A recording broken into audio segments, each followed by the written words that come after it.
সারা বাংলার খ্যাতি অর্জনকারী বক্তা হাফিজুর রহমান কুয়াকাটা। হুজুর আমাদের প্রধান অতিথি গুরু সাহেব মিটিং থাকার কারণে আসতে পারেন নাই।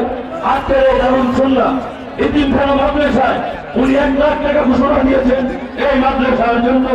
অনুদান হিসেবে আমাকে ফোন করে বলেছেন, আপনাদের কাছে দুঃখ প্রকাশ করেছেন, আপনাদেরকে সালাম দিয়েছেন, আপনাদের কাছে দোয়া চেয়েছেন। আমি আমার বক্তব্য বাড়াবো না। সকলের কাছে এই 92 জনমানুষ আপনারা জানেন একটা কোরআনের তাফসীর মাহফিলে হুজুর দেখতো 25 টাকা কিভাবে মক্কাকে নামিয়ে দিয়েছে। আল্লাহ পাক তাদের উপর বেজার হয়ে এই দেশ থেকে তাদের বিতাড়িত করেছে।